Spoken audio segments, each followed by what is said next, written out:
Hello everybody, I am Avinash Kumar Pandey from RVCV. I am going to tell about Geography Class 6, Chapter 1st, the Earth in the Solar System. Okay, let's begin the class. The Earth in the Solar System, यानी कि solar system का मतलब क्या होता है? Solar system का मतलब होता है सौरमंडल। सौरमंडल में जो पृथ्वी है उसके बारे में हम अध्ययन करेंगे, जिस पृथ्वी पर हम लोग रहते हैं। ठीक है, तो जैसा कि आप लोग देखते हैं कि जब हमारे यहाँ सूर्यास्त का समय हो जाता है, सूर्य अस्त हो जाता है, उस समय बहुत सारे तारे आसमान में जो है कि हमको चमकते हुए दिखाई देते हैं। ठीक है, कुछ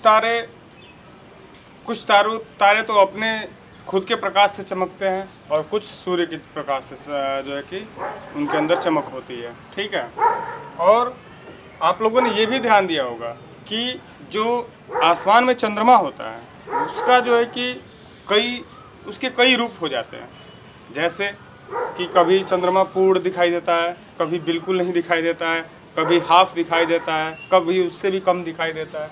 तो ये सभी चीज़ें हमारे इस यूनिवर्स में जो है कि हमको डेली लाइफ में पर डे देखने को मिलती है। ठीक है, तो जो फुल मून नाइट होती है उसको हम पूर्णिमा का नाम से जानते हैं। ठीक है, जिस दिन पूरा चांद हमको दिखाई देता है उसको हम पूर्णिमा के नाम से जानते हैं। एंड न्यू मून लाइट को अमावस्या कहते हैं, जिस दिन चांद बिल्कुल भी दिखाई नहीं देता है। ठीक है, अब आते हैं the sun, the moon and all those objects shining in the night sky are called celestial bodies. सूर्य, चंद्रमा और जितने भी ऑब्जेक्ट्स हैं, स्टार्स हो गए, प्लैनेट्स हो गए, जो भी आसमान में हमको चमकते हुए दिखाई देते हैं वो सभी celestial bodies के अंतर्गत आते हैं। ठीक है, some celestial bodies are very big and hot, और उसमें से कुछ जो खगोलीय पिंड होते हैं कुछ बहुत ही बड़े और बहुत ही गर्म होते हैं। ठीक है, and they are made up of gases. जैसा कि आप लोग जानते हैं कि सूर्य हो गया या फिर बहुत सारे ऐसे ग्रह हैं जो है कि बहुत सारे गैसों से मिल करके बनी होती हैं। ठीक है, तो ये बहुत बड़े होते हैं, बहुत गर्म होते हैं और जो है कि गैसों से मिल करके ये बने होते हैं। They have their own heat and light. This celestial bodies are called stars. और ये जो कैलेस्टियल बॉडीज होती है इनकी ऊष्मा, गर्मी और प्रकाश इनका खुद का होता है, जिनको कि हम स्टार्स कहते हैं। ठीक है, कॉन्स्टलेशंस। अब आते हैं हम कॉन्स्टलेशंस पे। कॉन्स्टलेशंस का मतलब होता है नक्षत्र। आप लोगों ने देखा होगा कि बहुत विद्वान ग्रह और नक्षत्र के बारे में आप लोगों के घर पे या फिर अदर चीज़ों के बारे में बताते हैं, नक्षत्रों के बारे में। जैसा कि आप लोग जानते हैं कि हमारे ऊपर आसमान में सप्तऋषि का नाम आप लोगों ने सुना होगा।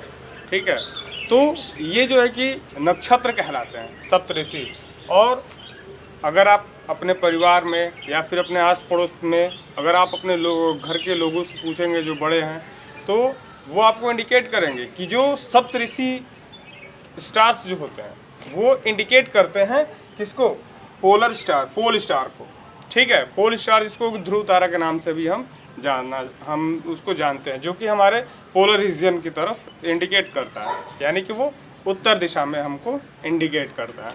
ठीक है, तो चूँकि सूर्य और तारे और अदर ग्रह हमसे बहुत ही दूरी पे हैं, लेकिन पृथ्वी के सबसे नियरेस्ट जो ग्रह है वह सूर्य है, क्योंकि इसके वजह से जो है कि उसका प्रकाश और उसकी ऊष्मा दोनों को हम लोग महसूस करते हैं। लेकिन बाकी जो स्टार्स हैं वो भी सूर्य के ही जैसे हैं, लेकिन वो सभी हमको दिखाई नहीं देते हैं, यानी उनकी ऊष्मा या फिर उनका प्रकाश हमको महसूस नहीं होता है। क्यों?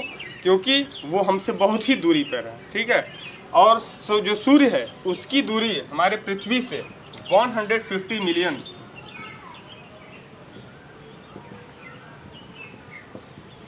किलोमीटर है अर्थ से। ठीक है, अर्थ से सूर्य की दूरी, अर्थ से पृथ्वी से सूर्य की दूरी 150